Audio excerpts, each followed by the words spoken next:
In a remote fishing village in Nova Scotia, local residents witness lights crashing into the harbor.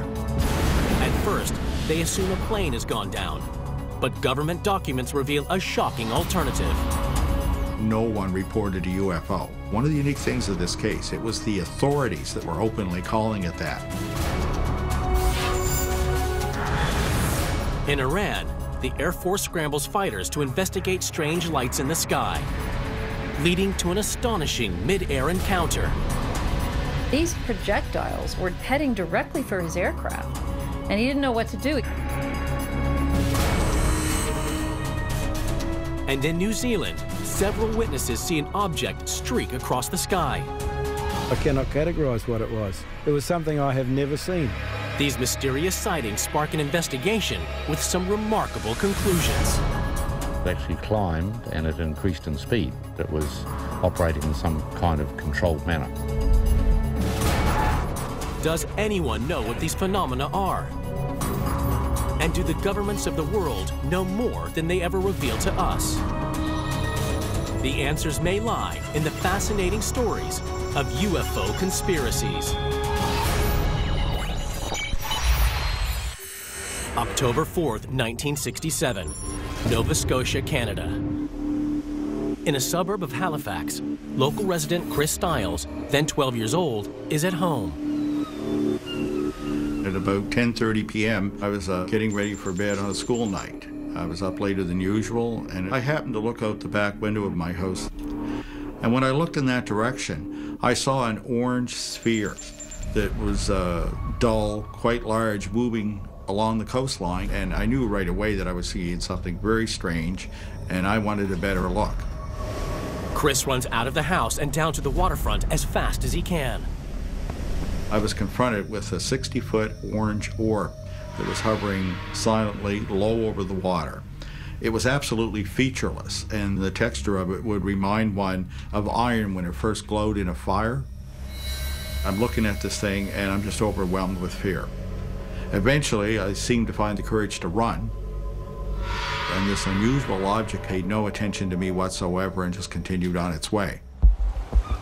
This brief encounter changes Chris's life forever. It sets him on a lifelong quest to discover what really happened off the coast of Canada that night. You start to think that everything you've been told is wrong. And even as a boy of 12, you knew you were being lied to.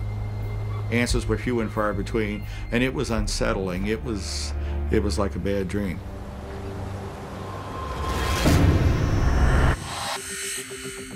Decades later, Chris's research would lead him to a place 160 miles to the south, called Shag Harbor. There, he would learn that a similar drama unfolded at exactly the same time of his own UFO encounter.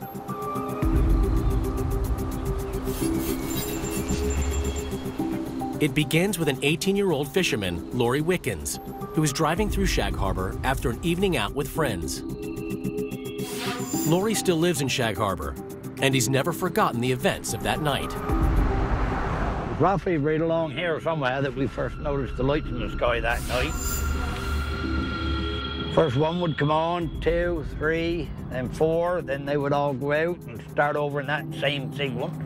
Seemed like they was in a line, and it didn't seem to be that far away. As Laurie drives along the barren coastal highway, the lights appear to track with him for several miles. Couldn't have no engines or no noise from it. We got along here somewhere, it seemed like it turned down on a 45-degree angle. The lights seemed to be coming down towards the water. Laurie loses sight of the object as it dips below the tree line. Then, it crashes into the ocean. Believing a plane has crashed, Laurie drives as fast as he can to the nearest phone booth to call the RCMP, the Royal Canadian Mounted Police. They initially dismissed the call as a hoax. Fortunately, Laurie had a local reputation already, and they asked him if he had been drinking, and he said, "No, I have not." He said, "You guys better get down here. There's something out there on the water." And they said, okay, they look into it. The moment the police hang up on him, several other calls come through describing similar events. No one reported a UFO. Those who called the police said simply that they'd seen lights, or perhaps a large aircraft had crashed into the sound. The concern was for survivors.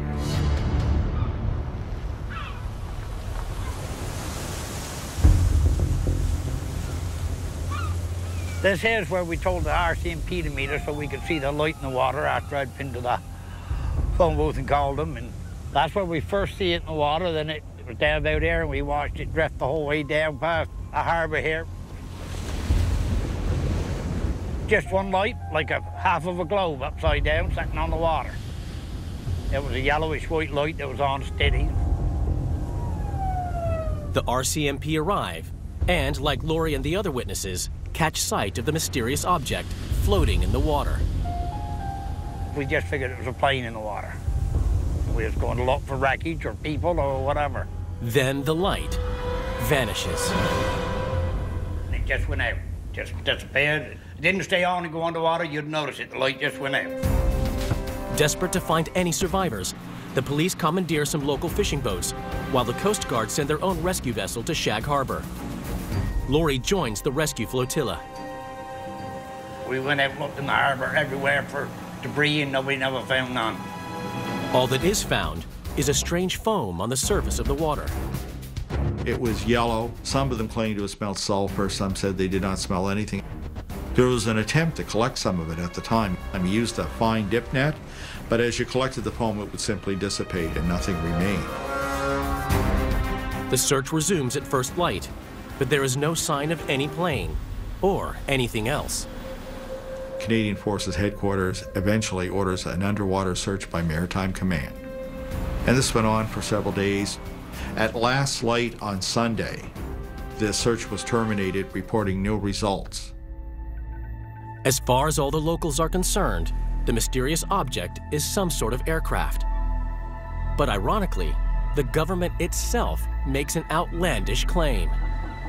I think it was all about 3 days after I see an RCMP officer in Barrington, the bowling alley. He said, "You know what you see?" I said, "No." He said, "A UFO." I said, "What's that?" And then he told me. So that's the first we'd ever heard of a UFO. This idea from the authorities quickly spreads, and the story explodes in the press. The Shag Harbor incident was front-page news. It quickly went into being a line story that was picked up around the world, received national coverage on CBC television. A comic book is even made depicting the events of that night. But despite the furore, the story is soon all but forgotten. The government inquiry is closed, the world moves on, and the people of Shag Harbor return to their lives. They look at this, they shrug, answers didn't come, said, "I wonder what that was," went home, made a sandwich. Life went on. But for Chris Stiles, the events of October 4th, 1967 never went away. The mysterious crash in Shag Harbor and his own UFO encounter that night continue to haunt him. More than 25 years later, he will launch his own investigation, which uncovers shocking evidence. While these things were occurring in Shag Harbor and while there was a search there was a second simultaneous search. The public never knew about this.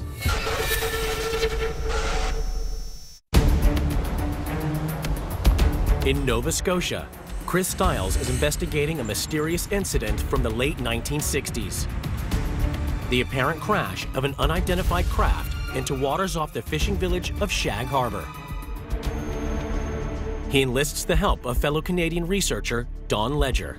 And he said, "You know, I'd like to write a book about that." He said, "But I'm not very good with the King's English." And I said, "Well, I've done quite a bit of writing." So I said, "I'll take a stab at it." So over the course of a year, I wrote up most of the story.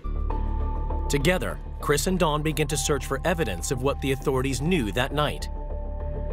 Their starting point was the fact that the first suggestion that this was a UFO came from the government itself.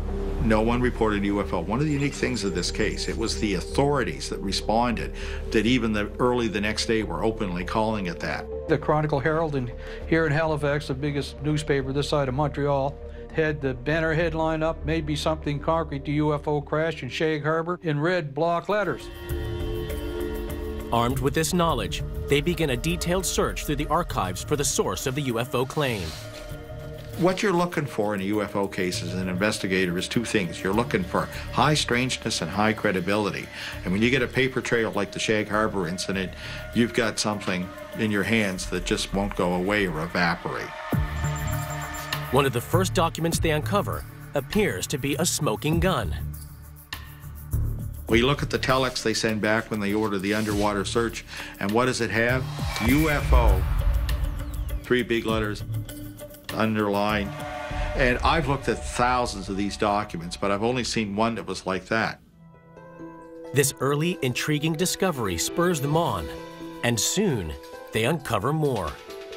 There were no aircraft missing anywhere that they could determine, up the east coast of Canada or down in the New England area in the United States. Each piece of evidence Chris and Don find seems to reinforce their theory. The Rescue Coordination Center conducted a preliminary investigation and has discounted the possibility that this sighting was produced by an aircraft, flare, float, or any other known object.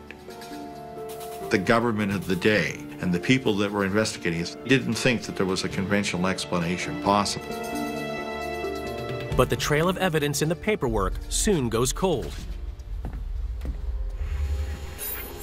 Yet Chris is convinced there is more to the story. He started bumping into people who were military or ex-military that had somehow been involved in this. Many of the people Chris meets are former Navy divers. These contacts reveal something extraordinary. There was a second, secret search about 30 miles up the coast from Shag Harbor, in another harbor called Shelburne. What I was told by divers and support personnel was that several ships held station over 2 UFOs that were sitting on the bottom. Now, Chris had not one UFO to investigate, but 2. Could it be that they are linked to what was seen hitting the water at Shag Harbor? Maybe more than one object went into the harbor that night. If that's the case, it raises the question of how they ended up so far along the coast. One of Chris's naval sources has a shocking theory based on what he saw on the seabed, that the objects were moving under their own power. He said, well, you know, we saw things down there. It looked like one object was lending assistance to the other object. What could these objects be? There is no documentary evidence of the Shelburne search available, so Chris and Don have never established with certainty what was out there that night. One possibility is this incident is connected to the Cold War. In 1967, few people are aware that Shelburne is a secret front line in the struggle against the Soviet Union. The Shelburne base was Canada's most secret military installation. Initially, it was a U.S. base on Canadian soil. Its primary mission was to detect the movement of Soviet submarines during the height of the Cold War.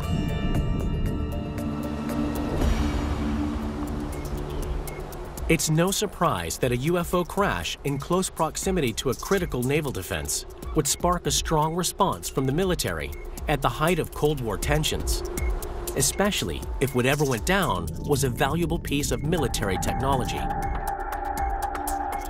Aviation historian Peter Merlin believes this is a possibility. In the late 1960s, the U.S. and Soviets were both developing advanced fighters and bombers, high-altitude reconnaissance aircraft, and spy satellites.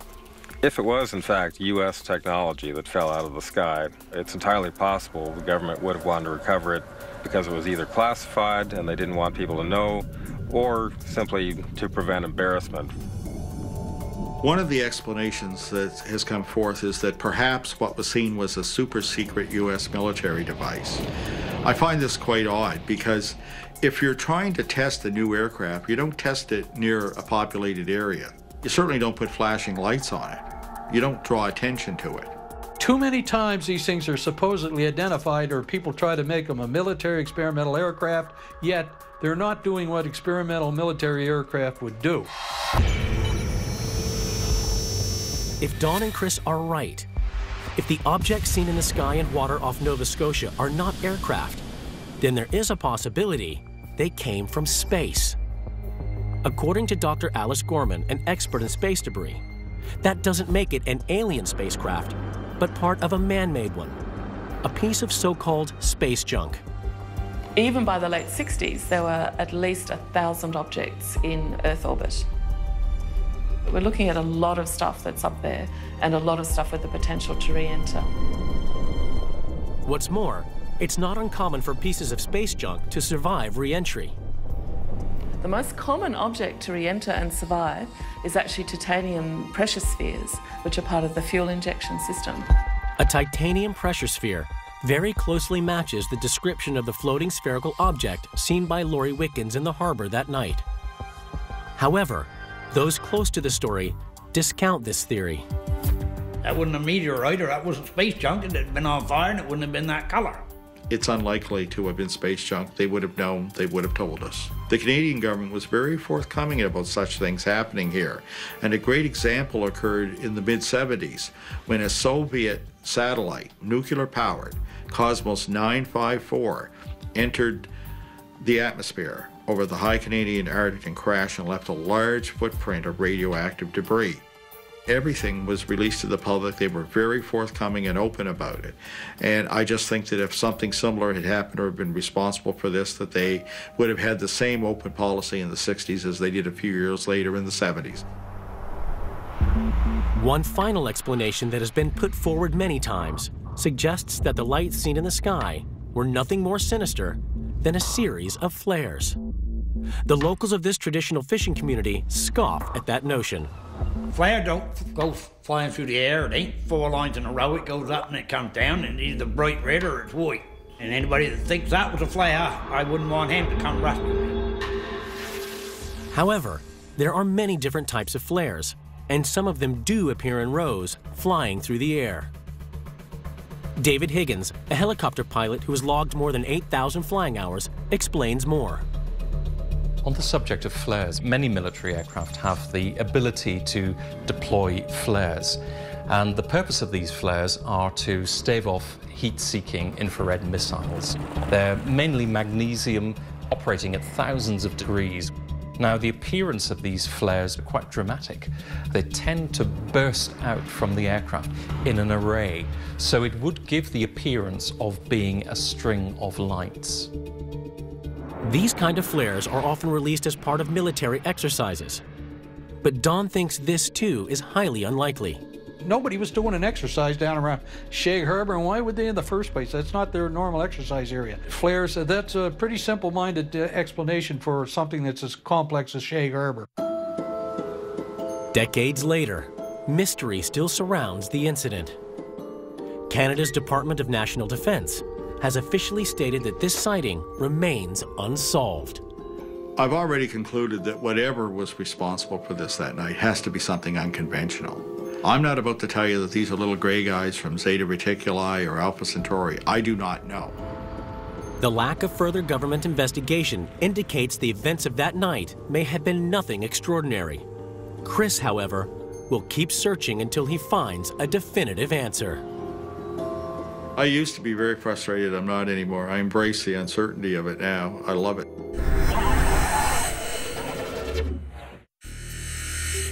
September 18th, 1976, Tehran, Iran. 35-year-old Hussein Peruzzi is the night supervisor in the tower at Mehrabad International Airport. At 10:30 p.m., he receives an unusual phone call. Peruzzi said that he received initially a call from a woman in the north of Tehran who reported seeing this brilliant object that looked too big to be a star. And her call was followed by 3 others from the same area of the city. When he had 4 calls, he knew that something was going on. The airport's radar system is down for maintenance. All he can try to do is make a visual identification. To his surprise, he too sees something in the sky. It was this brilliant, flashing, different colored object that was moving, so he was very alarmed by that. Not knowing the identity of this fast-moving object, Peruzzi contacts the Iranian Air Force. They scramble a plane to investigate. 175 miles away, a state-of-the-art American-made F-4 Phantom takes off. At the time of this incident, Iran's Islamic Revolution is more than 2 years away. Under the old regime of the Shah, Iran is a staunch ally of the United States against the Soviet Union. Aviation journalist Chris Pocock explains more. The US and Iran had a close political and, by extension, military relationship before the fall of the Shah, and that included the supply by the US of most of the equipment, aircraft, radars, missiles, and training of the Iranian Air Force. The Iranian F-4 races towards the location of the sightings at supersonic speed. They were able to get a good look at it as a very brilliant object with pulsing different colored lights, almost like a strobe light. These F-4s were able to fly over 1,000 miles an hour, and they were not able to catch up with this big UFO. By this time, the squadron commander, Parviz Jafari, has also taken to the skies in his own F-4. Now a retired Iranian Air Force general, Jafari still has vivid memories of that night. I called my first pilot. He said I can't catch it with the supersonic speed. I lost all of my instruments and everything is abnormal. With the first fighter's electronic instruments disabled, Jafari fears the plane may stray into nearby Soviet airspace and turn a UFO encounter into an international crisis. He orders it to return to base. As soon as he returned back, he said, I can see it again ahead of me. I said, where is it? Can you give me a position? I looked there and I saw it. Jafari's initial sighting appears similar to the other reports. The shape was like a diamond shape, like this. It was red, green, orange, and blue. It was strobing in different colors, and he said it was so bright that you couldn't actually see the body of the object. You can only see this very, very bright light. And like the first plane, Jafari has trouble catching up to this object. All of a sudden, it jumped about 10 degrees to my right, just like this. It was here, now it was here. At this point, Jafari's experience begins to radically depart from that of the first crew. He believes the object starts shooting at him. He called them projectiles. He said they look kind of like a full moon coming over the horizon. And these projectiles were heading directly for his aircraft. I was really scared. I thought they launched a missile or something. Fearing that he's about to be blown out of the sky, Jafari prepares to shoot back. When he was just about to fire at it, he lost control of his equipment. Everything went down. He was not able to fire at the missile. The only controls that remain are the ones keeping his aircraft in flight. With no weapons, Jafari tries to escape by pulling a radical turn away from the incoming projectile. He was able to make a turn and avoid it, and the thing then made some jumps and moved back into the main object. Jafari's commanders order him to break off and land in Tehran. As he's returning, another of the apparent projectiles appears behind him. He then sees it heading downwards towards a dry lake bed on the outskirts of the city. I thought I'm going to see a very big collision with that thing and the ground, but that didn't happen. Came to the ground and stopped right there. It was so bright I could see the sands of the ground. Then, the projectile strangely vanishes. And the larger object with flashing lights is also nowhere to be seen. There was no splash of the sand, there was no burning, nothing.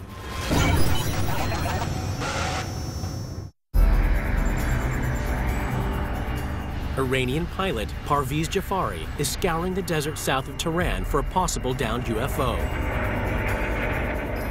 Jafari can't see anything, but he does hear something in his radio coming from the crash site. They call it emergency squawk when there's a box or there's some device when something hits the ground that sends out a signal so that people can locate it. And for some reason, where this thing went down, there was emergency squawk going out.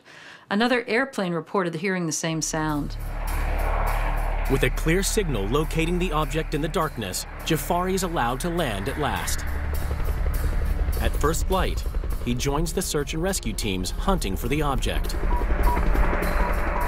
That sound was still beeping. So we went there, we find nothing. That day, Jafari is debriefed by superior officers. They called us to the Air Force headquarters. I had an interview there. I told them the whole story.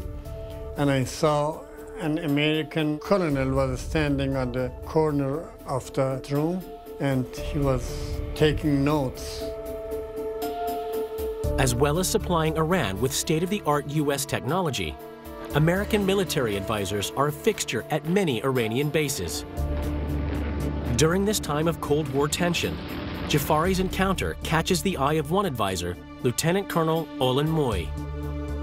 After hearing Jafari's debrief, he files a report that is circulated to a wide array of senior policymakers in Washington, D.C.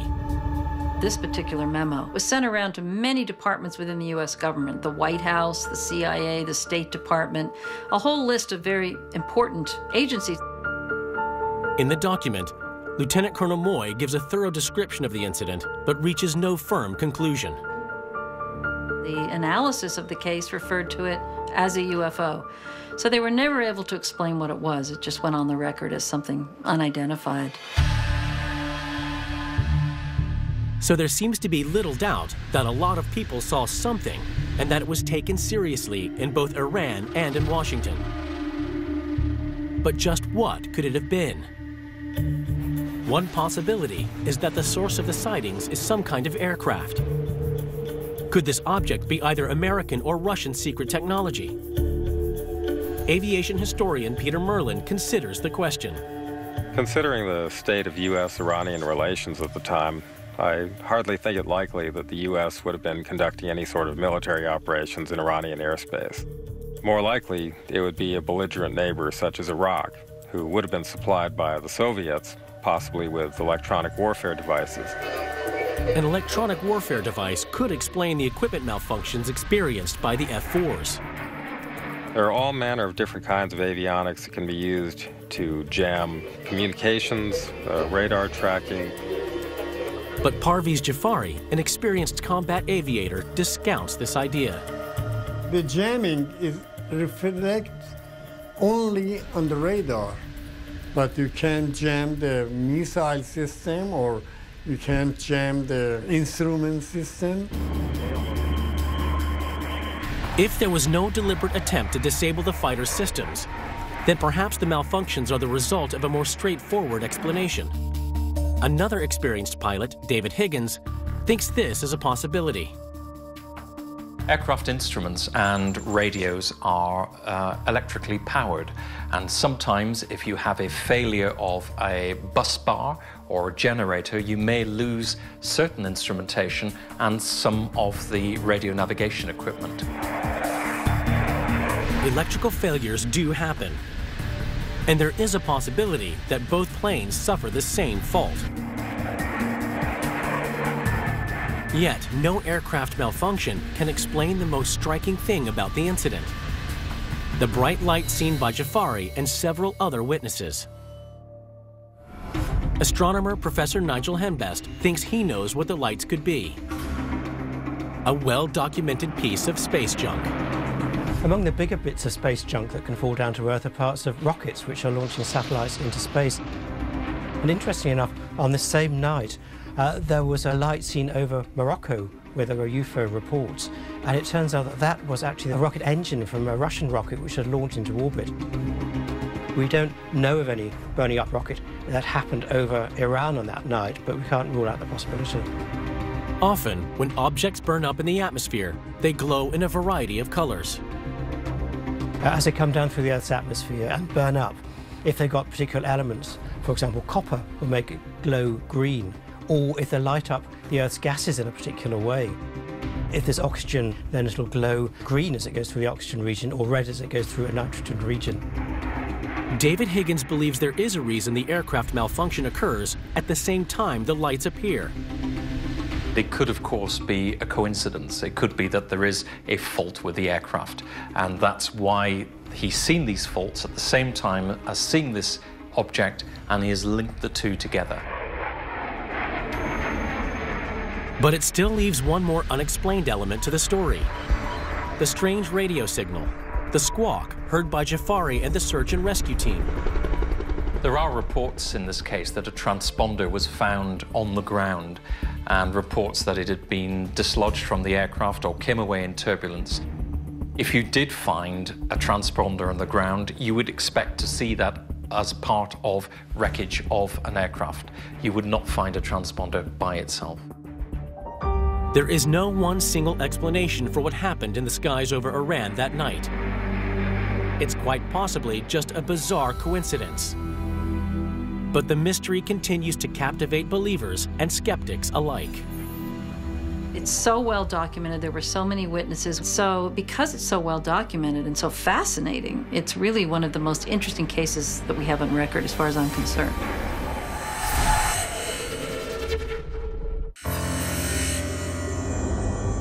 March 9th, 1995, Tauranga, New Zealand. Local port employee Bill McKinnon is out for an afternoon's pleasure fishing on New Zealand's tranquil Bay of Plenty. It was bright sunlight like it is today, a very clear day. The day passes without incident until about 1:15 p.m. when Bill sees something out of the corner of his eye. I turned around and noticed there was a strange object in the sky coming across from northeast to southwest. It looked like a sphere, a very shiny sphere, white or silver, but it had a shimmer in front of it, and it's like the pushing of a ship's bow in the water, and it was rippling like this in front, very, very noticeably. The object appears to be moving at incredible speed and has a ghostly white tail. And yet, there's no noise. I know how fast an airplane goes, and it was a lot quicker than an airplane. I can't clarify what I saw that day, but it definitely was an unidentified flying object of a fairly large proportion. It's possible that this is a simple case of mistaken identity. The object Bill saw was a plane, or perhaps some natural phenomenon. Except Bill is an experienced observer of the skies. One of his jobs at the port is to feed data to the Meteorological Service of New Zealand, a role that requires a detailed knowledge of atmospheric phenomena. To do this, we were educated as to how to divide the sky, whether it be cloudy or partly cloudy. There was quite a lot in giving a description, and I learned how to observe. Perplexed by a sighting, Bill gets in touch with a local UFO investigation group run by Suzanne Hansen. Suzanne is a believer in the existence of extraterrestrials on Earth, and her group specializes in sightings by pilots and other aviation experts. Well, New Zealand has quite a rich history of aviation sightings. There have been some fairly phenomenal, world-renowned sightings concerning pilots and air traffic controllers, and I decided that that was an area that needed to be focused on because it carries a great deal of credibility in the public eye. She gives Bill a shocking revelation. He is not alone. 60 miles inland, in the town of Hamilton, another highly reliable eyewitness has seen something that day. Air traffic controller Graham Opie. In 1995, I was the control tower manager at Hamilton Airport, responsible for the daily operation of the control tower. I was a practicing air traffic controller and also a commercial pilot at that time. On March 9th, 1995, Graham was on duty in the tower, supervising a team of air traffic controllers. I happened to be looking south of the control tower and I observed a brilliant flash of light shining at me. It was exactly like somebody was reflecting the sun off a mirror at you. It was extremely bright. It had a shiny tail to it, orange and red in colour, and it was extremely fast. Graham immediately turns to his colleagues in the tower. The first thing I said when I saw the object flash across the sky was, "Hey, did you guys see that?" And both of them said no, unfortunately, so I had no backup witnesses, but I knew what I'd seen. Graham's fellow controllers may not have seen the bright streak with their eyes, but maybe it's been spotted on radar. We have a direct line to the Air Traffic Control Centre in Auckland where they've got radar up there. The radar controller in Auckland said they had no targets to the south of Hamilton. No eyewitnesses and no radar contact. At this stage, Graham thinks he's the only one to have seen the strange object.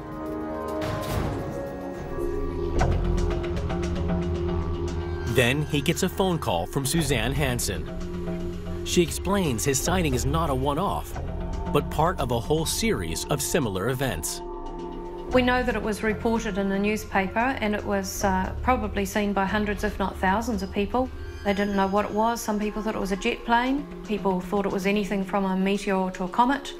It was completely silent and would have covered quite a distance over the central North Island. Once Suzanne had contacted me and we had that other information available, she requested that I do a proper investigation of the sighting. Over the coming weeks, he will uncover remarkable evidence. I was positive that it wasn't of an earthly origin.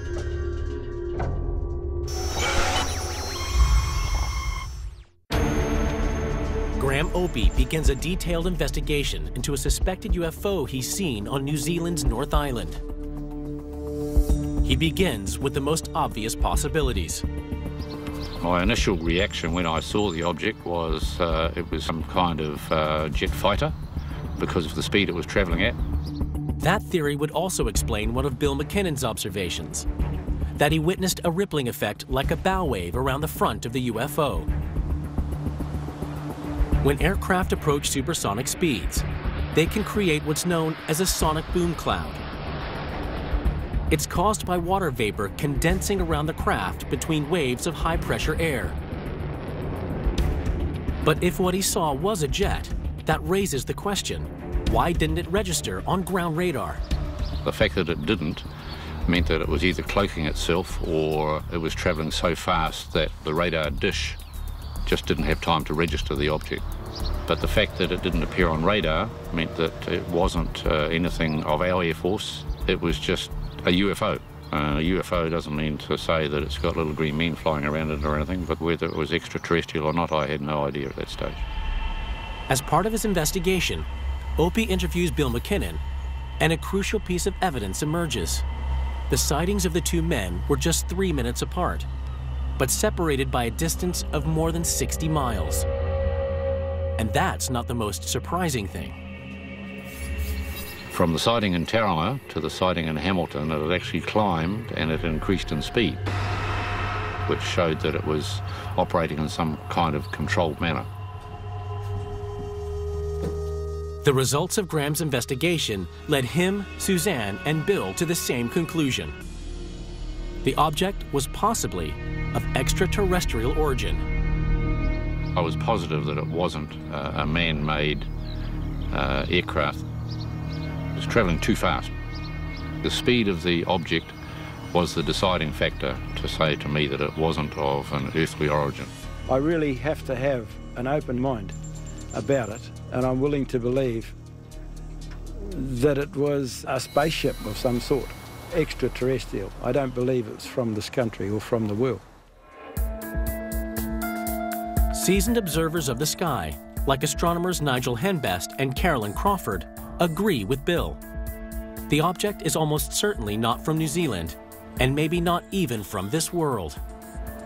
The accounts that I've seen match very closely to a fireball crossing the sky.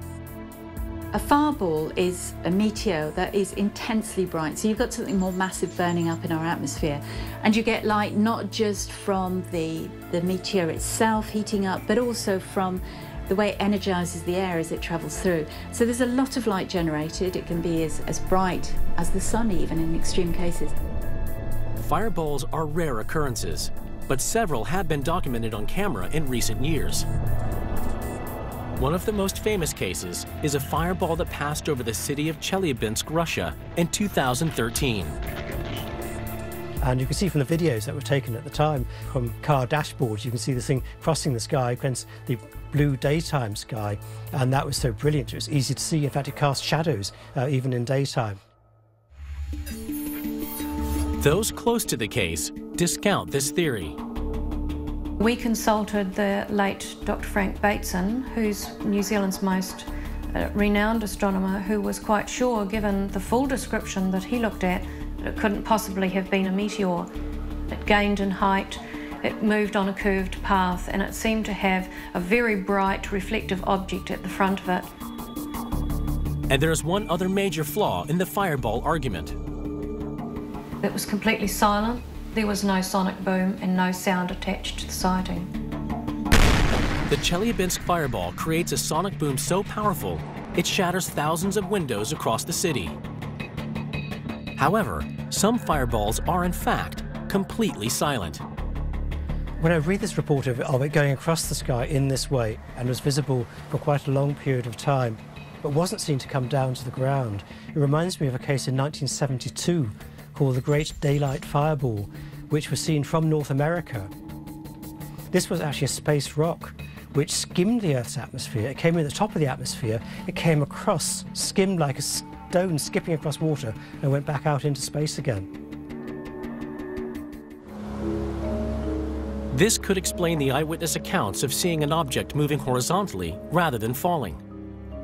And the altitude of the object, high in the upper atmosphere, would allow it to be seen almost simultaneously from both Hamilton and Tauranga. It would also explain why the object made no sound. The ones that burn up at the top of the atmosphere, we generally don't hear a sonic boom. But how could both Graham Opie, a veteran air traffic controller, and Bill McKinnon, a seasoned meteorologist, be so mistaken about the object's speed and altitude? These men spend their professional lives watching the sky. But as human perception expert Bo Lotto explains, it's not that simple. Because of their history of experience, especially if they're air traffic controller, and let's imagine that it's an airplane that they're looking at, not surprisingly, they have a very good sense of how far it will be because of their history of experience. If, however, they're looking at something that's unfamiliar, there's no basis then to judge its distance, because this thing could be a huge object very far away or a small object up close. And you have no way of knowing unless, to a certain extent, you know what that object is. Nobody can be entirely sure of what was seen that day. As with so many UFO sightings, there are many theories, but few hard facts. We may never know the true cause of the case, so the mystery remains. If we look at what the object could have been, we can go through a logical process of elimination. If it wasn't a meteor or a natural object, and it certainly wasn't an aircraft, then it has to be something else, and that something else could well be something from beyond our planet.